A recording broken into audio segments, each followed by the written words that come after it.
Realizing we're cold compels us to put on a sweater. Feeling hungry or spacey tells us our blood sugar is low and spurs us to get a snack. The pressure of a full bladder sends us to the bathroom.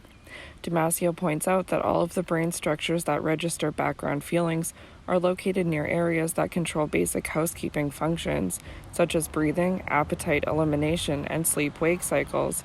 This is because the consequences of having emotion and attention are entirely related to the fundamental business of managing life within the organism.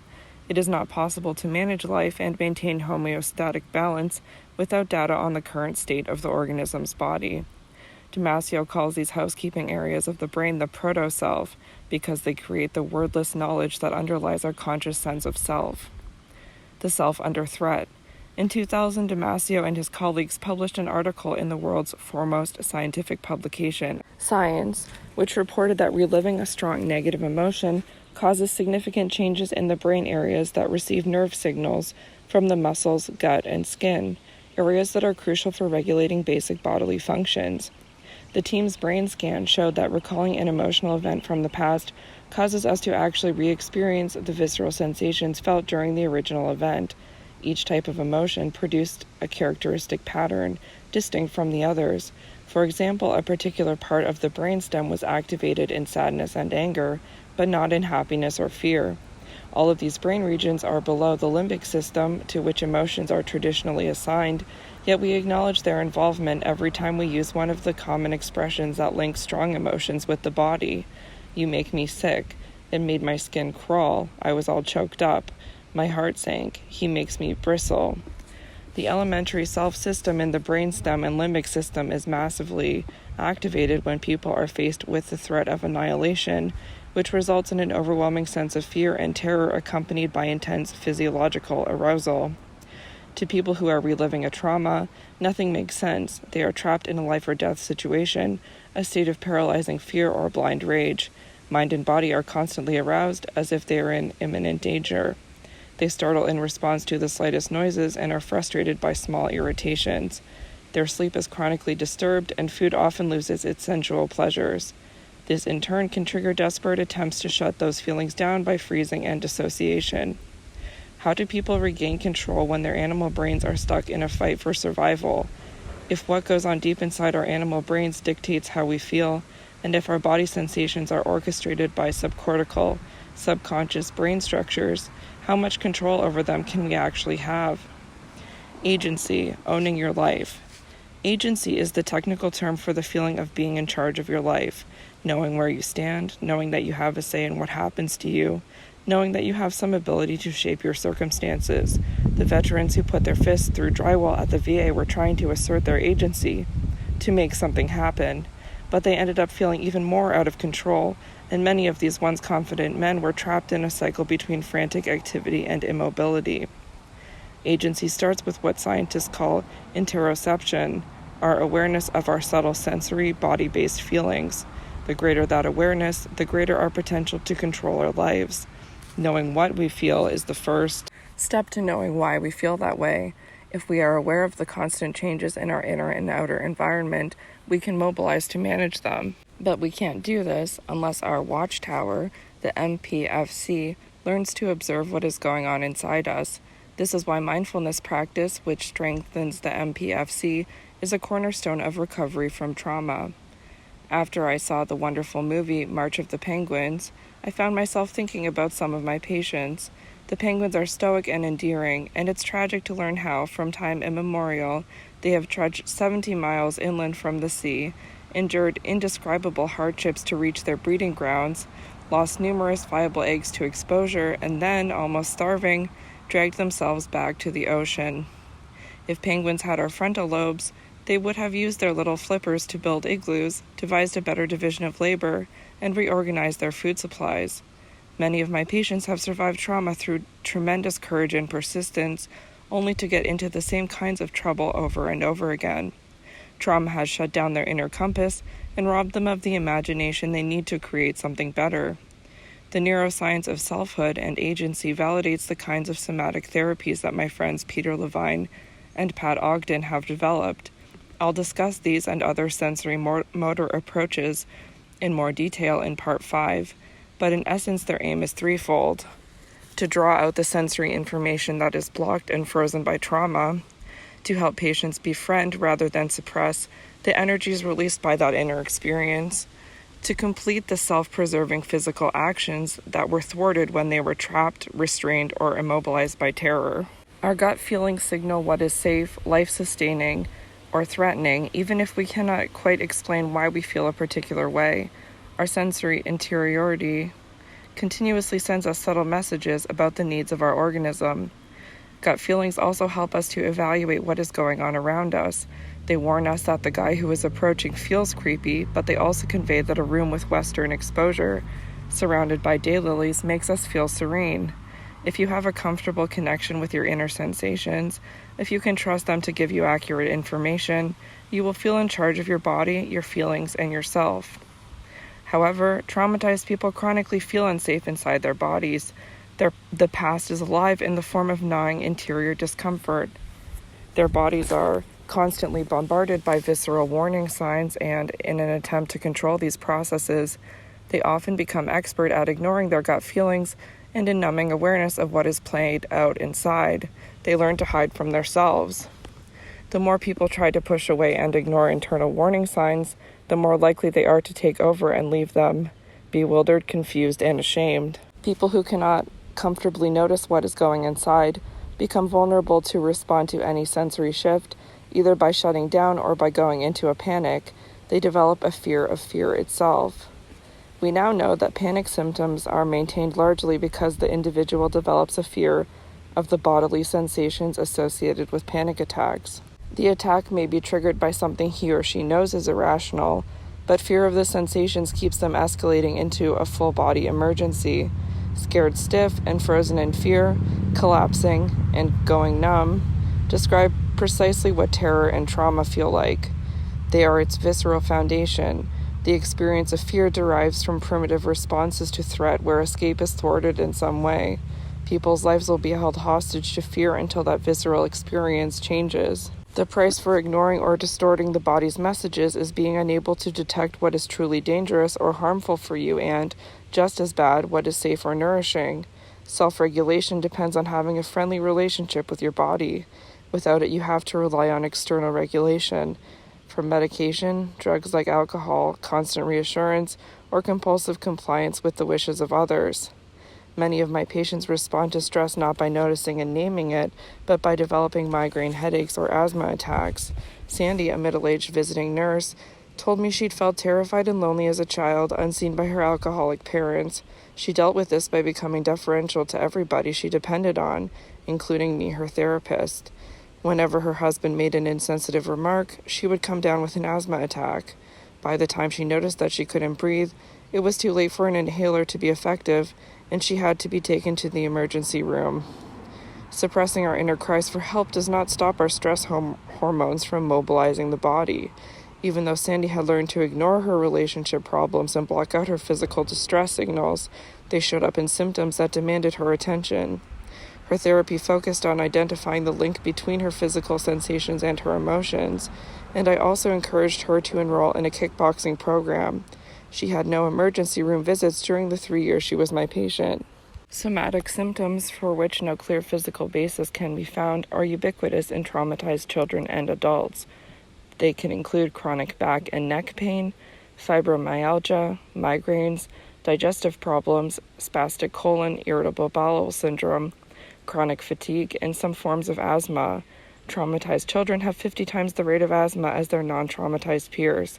Studies have shown that many children and adults with fatal asthma attacks were not aware of having breathing problems before the attacks. Alexithymia, no words for feelings. I have a widowed aunt with a painful trauma history who became an honorary grandmother to our children.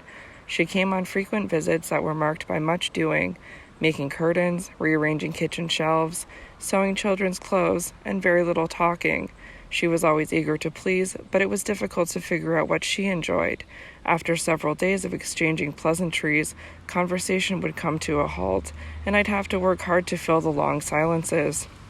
On the last day of her visits, I'd drive her to the airport, where she'd give me a stiff goodbye hug, while tears streamed down her face. Without a trace of irony, she'd then complain that the cold wind at Logan International Airport made her eyes water. Her body felt the sadness that her mind couldn't register. She was leaving our young family, her closest living relatives. Psychiatrists call this phenomenon alexithymia, Greek for not having words for feelings. Many traumatized children and adults simply cannot describe what they are feeling because they cannot identify what their physical sensations mean. They may look furious but deny that they are angry. They may appear terrified but say that they are fine. Not being able to discern what is going on inside their bodies causes them to be out of touch with their needs, and they have trouble taking care of themselves, whether it involves eating the right amount at the right time or getting the sleep they need. Like my aunt, alexithymics substitute the language of action for that of emotion. When asked, "How would you feel if you saw a truck coming at you at 80 miles per hour?" most people would say, "I'd be terrified," or "I'd be frozen with fear." An alexithymic might reply, "How would I feel? I don't know. I'd get out of the way." They tend to register emotions as physical problems rather than as signals that something deserves their attention. Instead of feeling angry or sad, they experience muscle pain, bowel irregularities, or other symptoms for which no cause can be found. About 3/4 of patients with anorexia nervosa and more than half of all patients with bulimia are bewildered by their emotional feelings and have great difficulty describing them. When researchers showed pictures of angry or distressed faces to people with alexithymia, they could not figure out what those people were feeling. One of the first people who taught me about alexithymia was the psychiatrist Henry Crystal, who worked with more than 1,000 Holocaust survivors in his effort to understand massive psychic trauma. Crystal, himself a concentration camp survivor, found that many of his patients were professionally successful, but their intimate relationships were bleak and distant. Suppressing their feelings had made it possible to attend to the business of the world, but at a price. They learned to shut down their once overwhelming emotions, and, as a result, they no longer recognized what they were feeling. Few of them had any interest in therapy.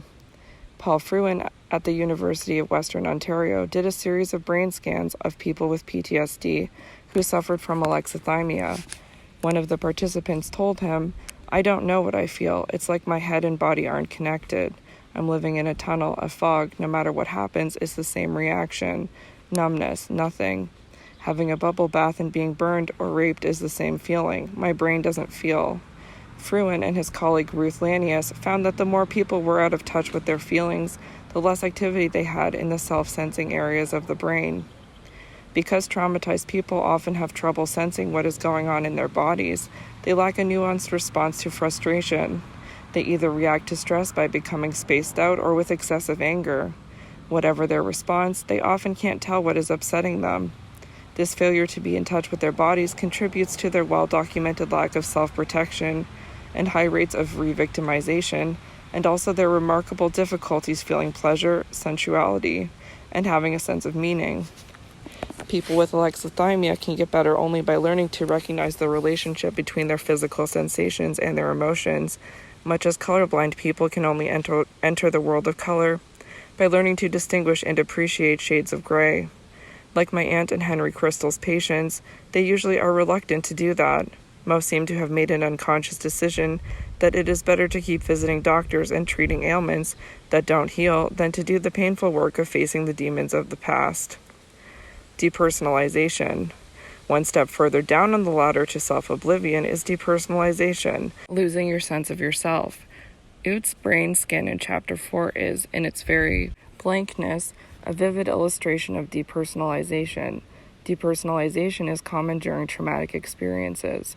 I was once mugged late at night in a park close to my home and, floating above the scene, saw myself lying in the snow with a small head wound, surrounded by 3 knife-wielding teenagers.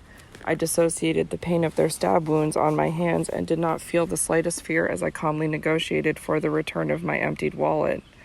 I did not develop PTSD, partly, I think, because I was intensely curious about having an experience I had studied so closely in others, and partly because I had the delusion that I would be able to make a drawing of my muggers to show to the police.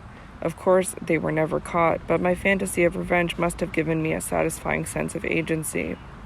Traumatized people are not so fortunate and feel separated from their bodies. One particularly good description of depersonalization comes from the German psychoanalyst Paul Schilder, writing in Berlin in 1828. To the depersonalized individual, the world appears strange, peculiar, foreign, dreamlike. Objects appear at times strangely diminished in size, at times flat. Sounds appear to come from a distance. The emotions likewise undergo marked alteration. Patients complain that they are capable of experiencing neither pain nor pleasure. They have become strangers to themselves. I was fascinated to learn that a group of neuroscientists at the University of Geneva had induced similar out-of-body experiences by delivering mild electric current to a specific spot in the brain, the temporal parietal junction. In one patient, this produced a sensation that she was hanging from the ceiling, looking down at her body. In another, it induced an eerie feeling that someone was standing behind her. This research confirms what our patients tell us, that the self can be detached from the body and live a phantom existence on its own. Similarly, Lanius and Fruin, as well as a group of researchers at the University of Groningen in the Netherlands, did brain scans on people who dissociated their terror and found that the fear centers of the brain simply shut down as they recalled the event. Befriending the body. Trauma victims cannot recover until they become familiar with and befriend the sensations in their bodies. Being frightened means that you live in a body that is always on guard. Angry people live in angry bodies. The bodies of child abuse victims are tense and defensive until they find a way to relax and feel safe. In order to change, people need to become aware of their sensations and the way that their bodies interact with the world around them. Physical self-awareness is the first step in releasing the tyranny of the past. How can people open up to and explore their internal world of sensations and emotions? In my practice, I begin the process by helping my patients to first notice and then describe the feelings in their bodies, not emotions such as anger or anxiety or fear, but the physical sensations beneath the emotions: pressure, heat, muscular tension, tingling, caving in, feeling hollow, and so on. I also work on identifying the sensations associated with relaxation or pleasure. I help them become aware of their breath, their gestures, and movements. I ask them to pay attention to subtle shifts in their bodies, such as tightness in their chests or gnawing in their bellies, when they talk about negative events that they claim did not bother them. Noticing sensations for the first time can be quite distressing, and it may precipitate flashbacks in which people curl up or assume defensive postures. These are somatic reenactments of the undigested trauma and most likely represent the postures they assumed when the trauma occurred. Images and physical sensations may deluge patients at this point, and the therapist must be familiar with ways to stem torrents of sensation and emotion to prevent them from becoming re-traumatized by accessing the past. School teachers, nurses, and police officers are often very skilled at soothing terror reactions because many of them are confronted almost daily with out-of-control or painfully disorganized people. All too often, however, drugs such as Abilify, Zyprexa, and Seroquel are prescribed instead of teaching people the skills to deal with such distressing physical reactions.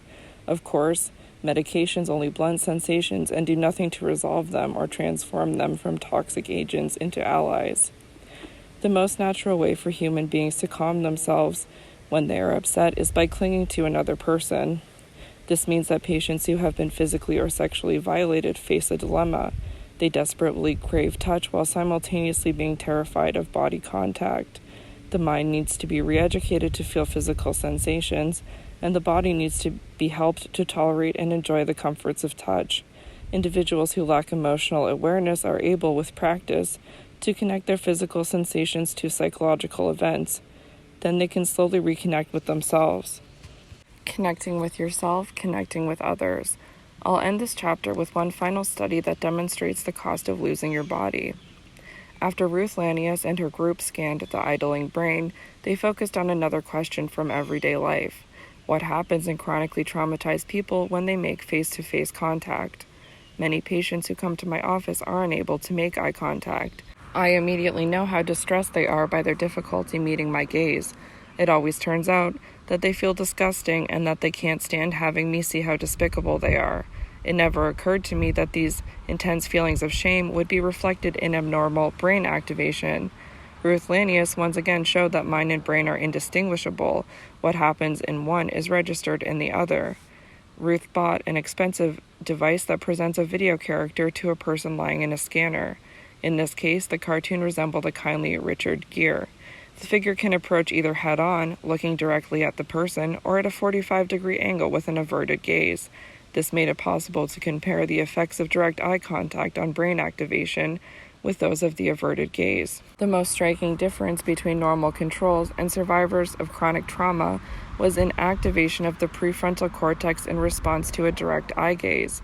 The prefrontal cortex, PFC, normally helps us to assess the person coming toward us, and our mirror neurons help to pick up his intentions. However, the subjects with PTSD did not activate any part of their frontal lobe, which means they could not muster any curiosity about the stranger. They just reacted with intense activation deep inside their emotional brains in the primitive areas known as the periaqueductal gray, which generates startle, hypervigilance, cowering, and other self-protective behaviors. There was no activation of any part of the brain involved in social engagement. In response to being looked at, they simply went into survival mode. What does this mean for their ability to make friends and get along with others? What does it mean for their therapy? Can people with PTSD trust a therapist with their deepest fears? To have genuine relationships, you have to be able to experience others as separate individuals, each with his or her particular motivations and intentions. While you need to be able to stand up for yourself, you also need to recognize that other people have their own agendas. Trauma can make all that hazy and gray. Part 3. The Minds of Children. Chapter 7. Getting on the Same Wavelength. Attachment and Attunement. The roots of resilience are to be found in the sense of being understood by and existing in the mind and heart of a loving, attuned, and self-possessed other. Diana Fascia. The children's clinic at the Massachusetts Mental Health Center was filled with disturbed and disturbing kids. They were wild creatures who could not sit still and who hit and bit other children, and sometimes even the staff. They would run up to you and cling to you one moment and run away, terrified the next. Some masturbated compulsively, others lashed out at objects, pets, and themselves. They were at once starving for affection and angry and defiant. The girls in particular could be painfully compliant. Whether oppositional or clingy, none of them seemed able to explore or play in ways typical for children their age. Some of them had hardly developed a sense of self. They couldn't even recognize themselves in a mirror. At the time, I knew very little about children, apart from what my 2 preschoolers were teaching me. But I was fortunate in my colleague Nina Fish-Murray, who had studied with Jean Paget in Geneva, in addition to raising 5 children of her own. Piaget based his theories of child development on meticulous direct observation of children themselves, starting with his own infants, and Nina brought this spirit to the incipient trauma center at MMHC. Nina was married to the former chairman of the Harvard Psychology Department, Henry Murray, one of the pioneers of personality theory, and she actively encouraged any junior faculty members who shared her interests. She was fascinated by my stories about combat veterans because they reminded her of the troubled kids she worked with in the Boston public schools. Nina's privileged position and personal charm gave us access to the children's clinic, which was run by child psychiatrists who had little interest in trauma. Henry Murray had, among other things, become famous for designing the widely used thematic apperception test. The TAT is a so-called projective test, which uses a set of cards to discover how people's inner reality shapes their view of the world. Unlike the Rorschach cards we used with the veterans, the TAT cards depict realistic but ambiguous and somewhat troubling scenes. A man and a woman gloomily staring away from each other, a boy looking at a broken violin. Subjects are asked to tell stories about what is going on in the photo, which has happened previously, and what happens next. In most cases, their interpretations quickly reveal the themes that preoccupy them. Nina and I decided to create a set of test cards specifically for children, based on pictures we cut out of magazines in the clinic waiting room. Our first study compared 12 6 to 11-year-olds at the children's clinic with a group of children from a nearby school who matched them as closely as possible in age, race, intelligence, and family constellation. What differentiated our patients was the abuse they had suffered within their families. They included a boy who was severely bruised from repeated beatings by his mother, a girl whose father had molested her at the age of 4, 2 boys who had been repeatedly tied to a chair and whipped, and a girl who, at the age of 5, had seen her mother, a prostitute, raped, dismembered, burned, and put into the trunk of a car. The mother's pimp was suspected of sexually abusing the girl. The children in our control group also lived in poverty in a depressed area of Boston where they regularly witnessed shocking violence. While the study was being conducted, one boy at their school threw gasoline at a classmate and set him on fire. Another boy was caught in crossfire while walking to school with his father and a friend. He was wounded in the groin and his friend was killed. Given their exposure to such a high baseline level of violence, would their responses to the cards differ from those of the hospitalized children? One of our cards depicted a family scene, 2 smiling kids watching Dad repair a car. Every child who looked at it commented on the danger to the man lying underneath the vehicle. While the control children told stories with benign endings, the car would get fixed and maybe Dad and the kids would drive to McDonald's, the traumatized kids came up with gruesome tales. One girl said that the little girl in the picture was about to smash in her father's skull with a hammer. A 9-year-old boy who had been severely physically abused told an elaborate story about how the boy in the picture kicked away the jack so that the car mangled his father's body and his blood spurted all over the garage. As they told us these stories, our patients got very excited and disorganized. We had to take considerable time out at the water cooler and going for walks before we could show them the next card. It was little wonder that almost all of them had been diagnosed with ADHD, and most were on Ritalin, though the drug certainly didn't seem to dampen their arousal in this situation. The abused kids gave similar responses to a seemingly innocuous picture of a pregnant woman silhouetted against a window. When we showed it to the 7-year-old girl who'd been sexually abused at age 4, she talked about penises and vaginas and repeatedly asked Nina questions like, "How many people have you humped?" Like several of the other sexually abused girls in the study, she became so agitated that we had to stop. A 7-year-old girl from the control group picked up the wistful mood of the picture. Her story was about a widowed lady sadly looking out the window, missing her husband, but in the end, the lady found a loving man to be a good father to her baby. In card after card, we saw that, despite their alertness to trouble, the children who had not been abused still trusted in an essentially benign universe. They could imagine ways out of bad situations. They seemed to feel protected and safe within their own families. They also felt loved by at least one of their parents, which seemed to make a substantial difference in their eagerness to engage in schoolwork and to learn. The responses of the clinic children were alarming. The most innocent images stirred up intense feelings of danger, aggression, sexual arousal, and terror. We had not selected these photos because they had some hidden meaning that sensitive people could uncover. They were ordinary images of everyday life. We could only conclude that for abused children, the whole world is filled with triggers. As long as they can imagine only disastrous outcomes to relatively benign situations, anybody walking into a room, any stranger, any image, on a screen or on a billboard might be perceived as a harbinger of catastrophe. In this light, the bizarre behavior of the kids at the children's clinic made perfect sense. To my amazement, staff discussions on the unit rarely mentioned the horrific real-life experiences of the children and the impact of those traumas on their feelings, thinking, and self-regulation. Instead, their medical records were filled with diagnostic labels: conduct disorder or oppositional defiant disorder for the angry and rebellious kids, or bipolar disorder. ADHD was a comorbid diagnosis for almost all. Was the underlying trauma being obscured by this blizzard of diagnoses? Now we faced 2 big challenges. One was to learn whether the different worldview of normal children could account for their resilience and, on a deeper level, how each child actually creates her map of the world. The other, equally crucial question was, is it possible to help the minds and brains of brutalized children to redraw their inner maps and incorporate a sense of trust and confidence in the future? Men without mothers. The scientific study of the vital relationship between infants and their mothers was started by upper-class Englishmen who were torn from their families as young boys to be sent off to boarding schools where they were raised in regimented same-sex settings.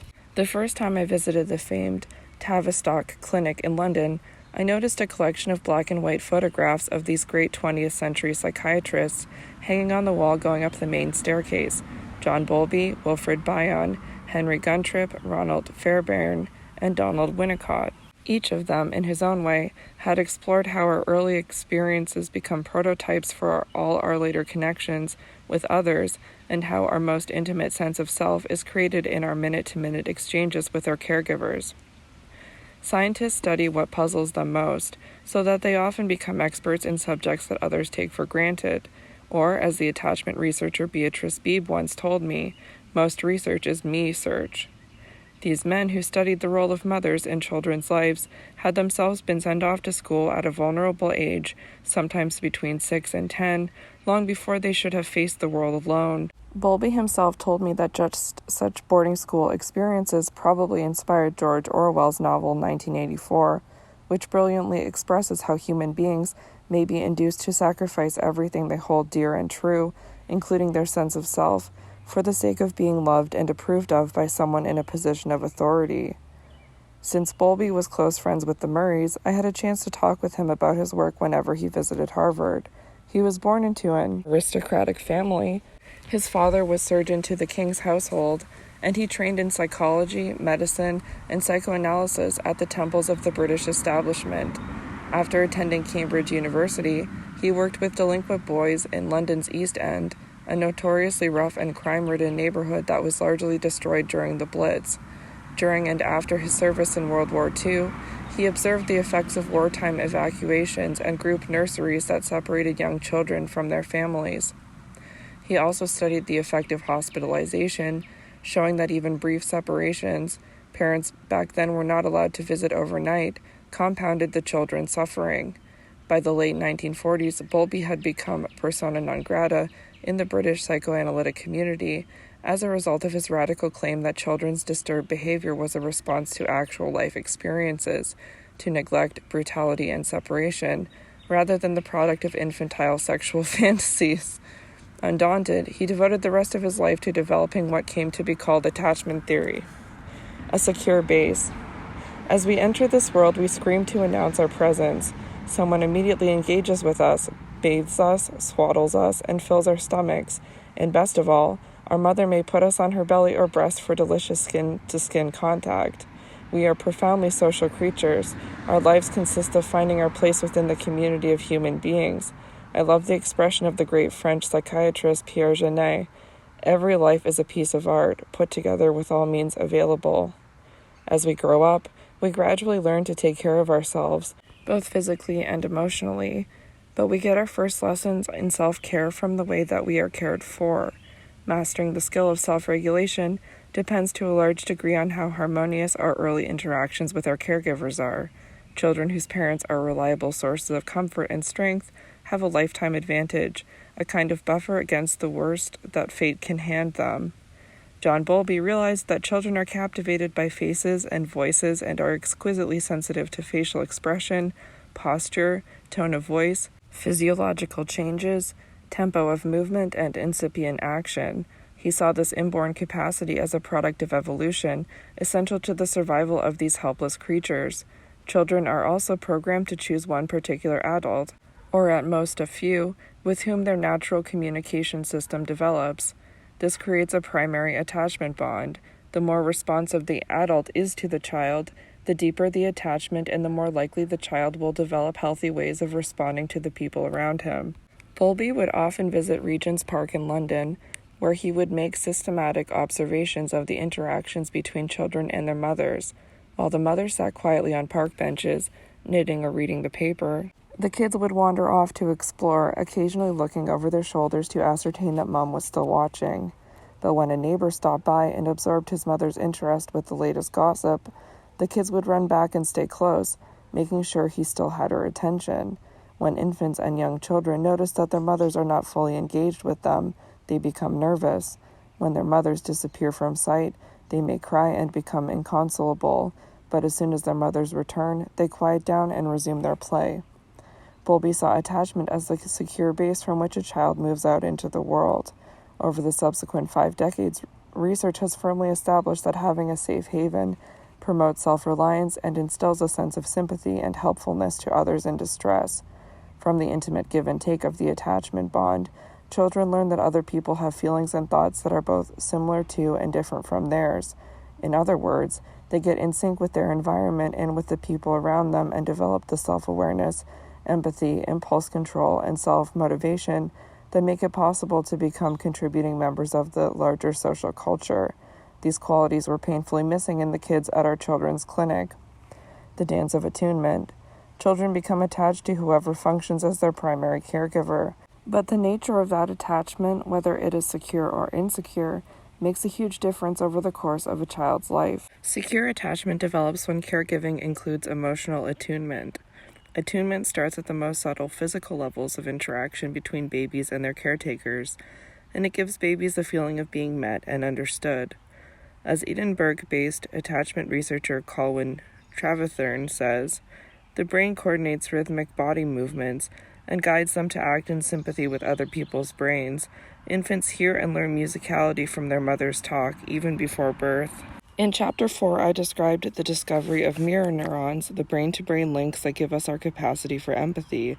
Mirror neurons start functioning as soon as babies are born. When researcher Andrew Meltzoff at the University of Oregon pursed his lips or stuck out his tongue at 6-hour-old babies, they promptly mirrored his actions. Newborns can focus their eyes only on objects within 8 to 12 inches, just enough to see the person who is holding them. Imitation is our most fundamental social skill. It assures that we automatically pick up and reflect the behavior of our parents, teachers, and peers. Most parents relate to their babies so spontaneously that they are barely aware of how attunement unfolds.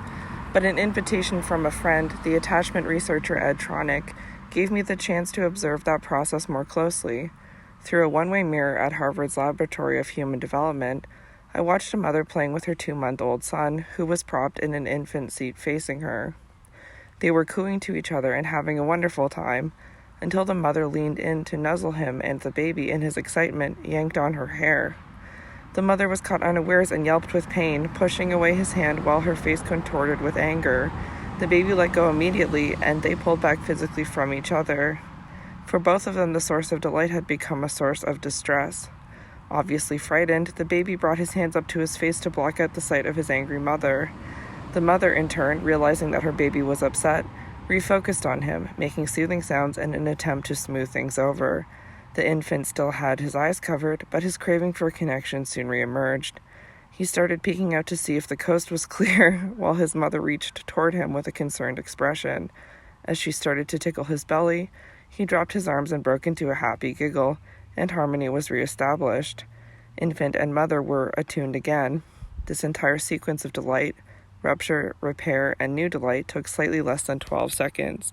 Tronick and other researchers have now shown that when infants and caregivers are in sync on an emotional level, they're also in sync physically. Babies can't regulate their own emotional states, much less the changes in heart rate, hormone levels, and nervous system activity that accompany emotions.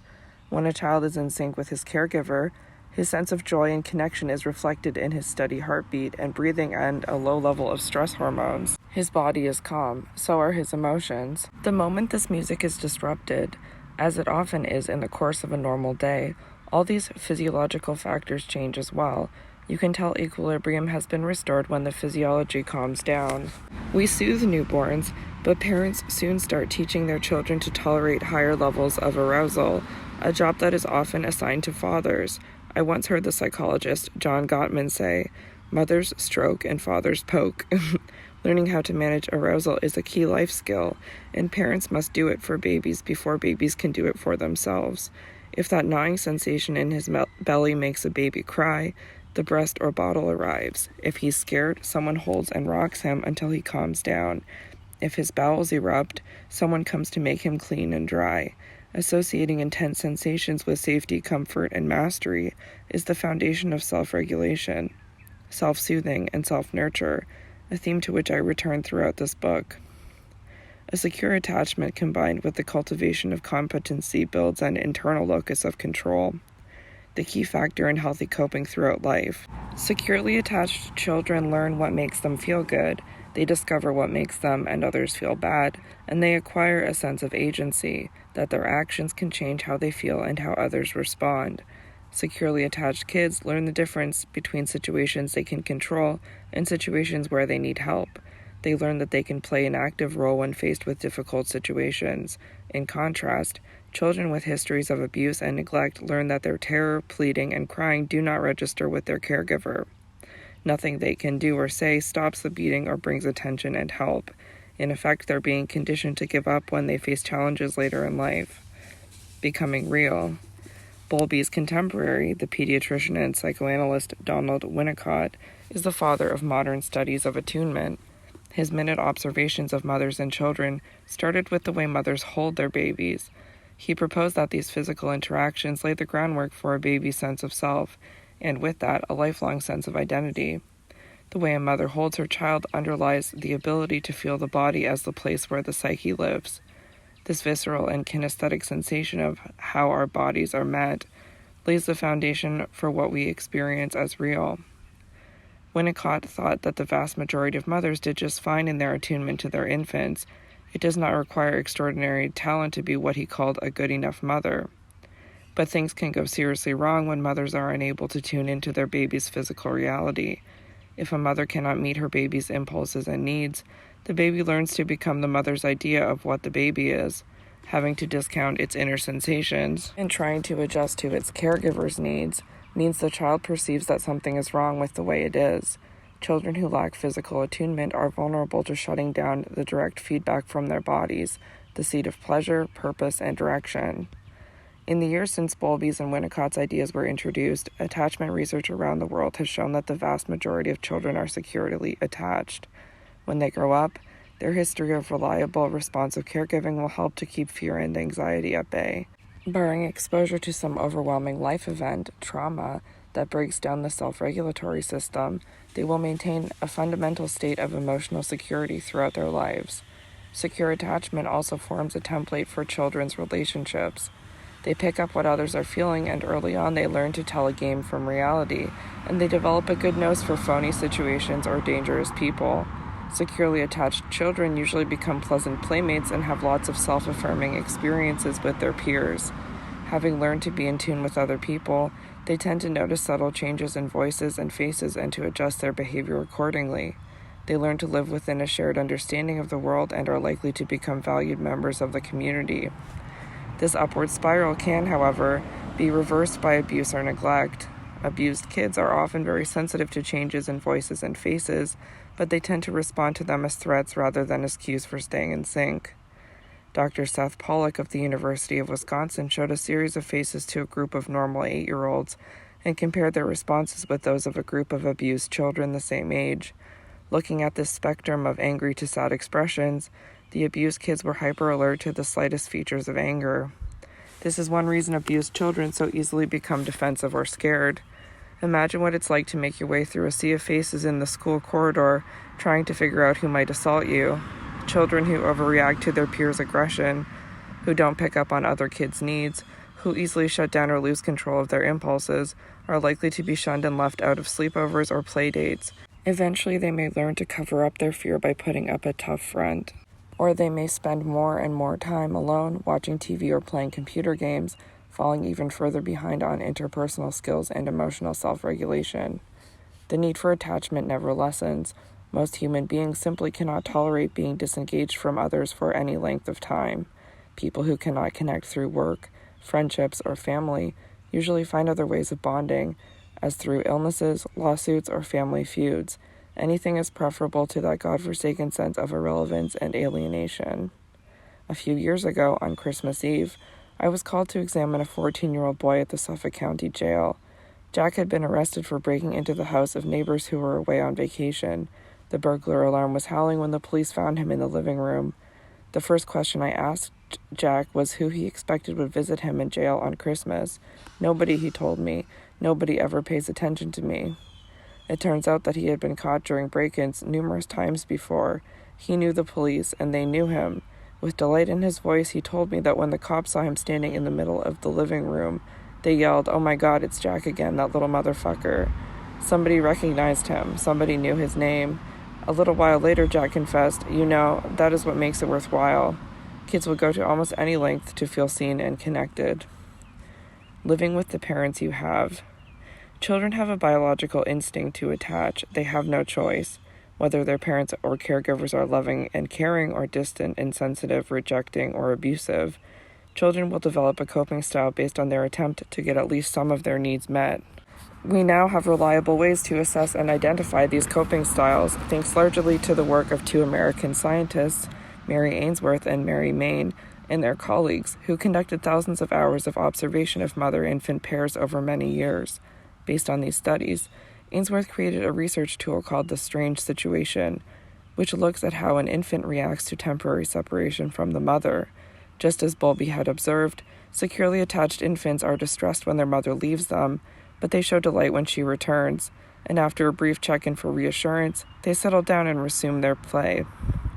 But with infants who are insecurely attached, the picture is more complex. Children whose primary caregiver is unresponsive or rejecting learn to deal with their anxiety in two distinct ways. The researchers noticed that some seemed chronically upset and demanding with their mothers, while others were more passive and withdrawn. In both groups, contact with the mothers failed to settle them down. They did not return to play contentedly, as happens in secure attachment. In one pattern called avoidant attachment, the infants look like nothing really bothers them. They don't cry when their mother goes away, and they ignore her when she comes back. However, this does not mean that they are unaffected. In fact, their chronically increased heart rates show that they are in a constant state of hyperarousal. My colleagues and I call this pattern dealing but not feeling.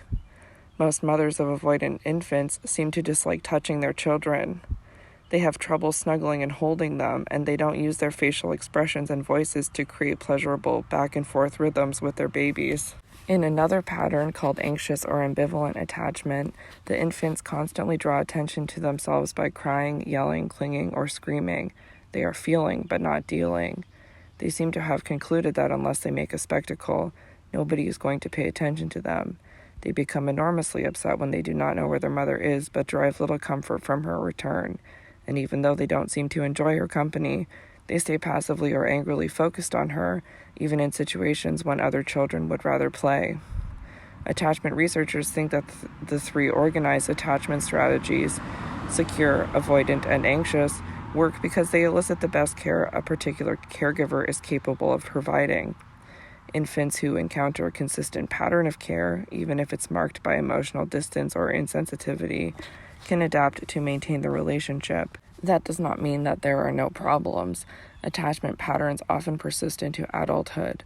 Anxious toddlers tend to grow into anxious adults, while avoidant toddlers are likely to become adults who are out of touch with their own feelings and those of others. As in, there's nothing wrong with a good spanking. I got hit and it made me the success I am today. In school, avoidant children are likely to bully other kids, while the anxious children are often their victims. However, development is not linear, and many life experiences can intervene to change these outcomes. But there is another group that is less stably adapted, a group that makes up the bulk of the children we treat, and a substantial proportion of the adults who are seen in psychiatric clinics. Some 20 years ago, Mary Main and her colleagues at Berkeley began to identify a group of children, about 15% of those they studied, who seemed to be unable to figure out how to engage with their caregivers. The critical issue turned out to be that the caregivers themselves were a source of distress or terror to the children. Children in this situation have no one to turn to, and they are faced with an unsolvable dilemma. Their mothers are simultaneously necessary for survival and a source of fear.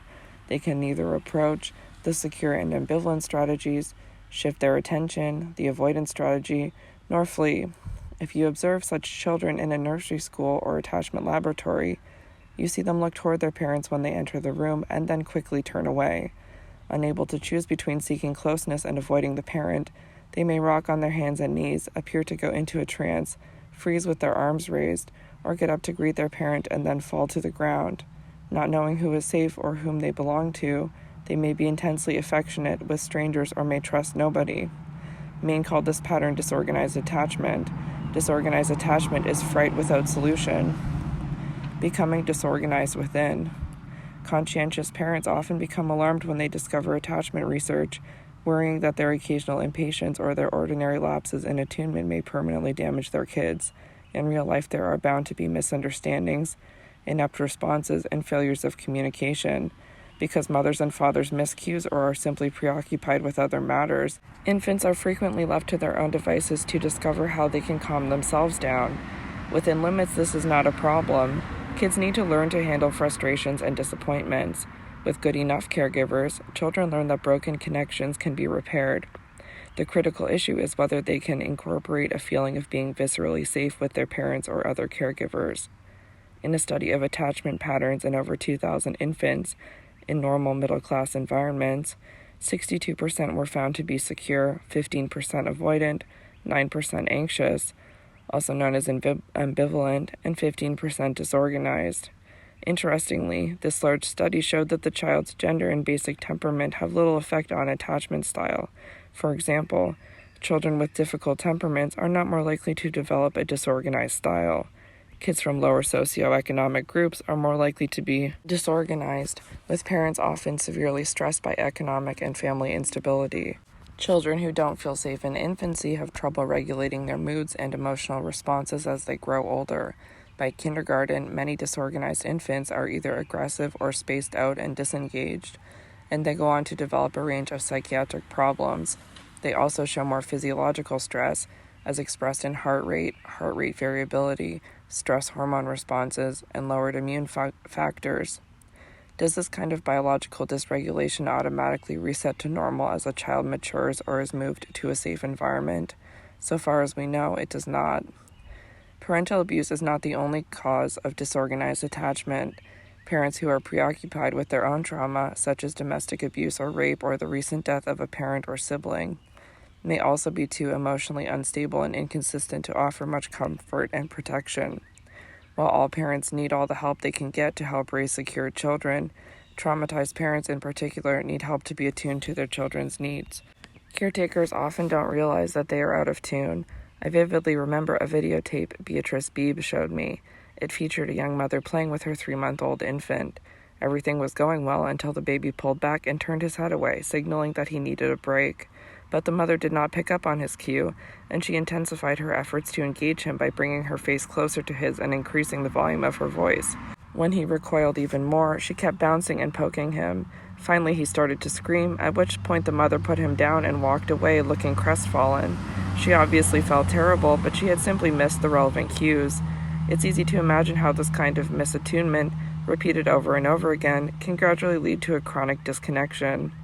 Anyone who's raised a colicky or hyperactive baby knows how quickly stress rises when nothing seems to make a difference. Chronically failing to calm her baby down and establish an enjoyable face-to-face interaction, the mother is likely to come to perceive him as a difficult child who makes her feel like a failure and give up on trying to comfort her child. In practice, it often is difficult to distinguish the problems that result from disorganized attachment from those that result from trauma. They are often intertwined.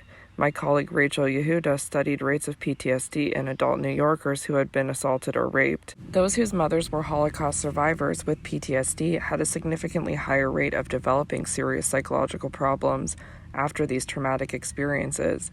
The most reasonable explanation is that their upbringing had left them with a vulnerable physiology, making it difficult for them to regain their equilibrium after being violated. Yehuda found a similar vulnerability in the children of pregnant women who were in the World Trade Center that fatal day in 2001. Similarly, the reactions of children to painful events are largely determined by how calm or stressed their parents are. My former student, Glenn Sachs, now chairman of the Department of Child and Adolescent Psychiatry at NYU, showed that when children were hospitalized for treatment of severe burns, the development of PTSD could be predicted by how safe they felt with their mothers. The security of their attachment to their mothers predicted the amount of morphine that was required to control their pain. The more secure the attachment, the less painkiller was needed. Another colleague, Claude Chemtab, who directs the Family Trauma Research Program at NYU Langone Medical Center, studied 112 New York City children who had directly witnessed the terrorist attacks on 9/11.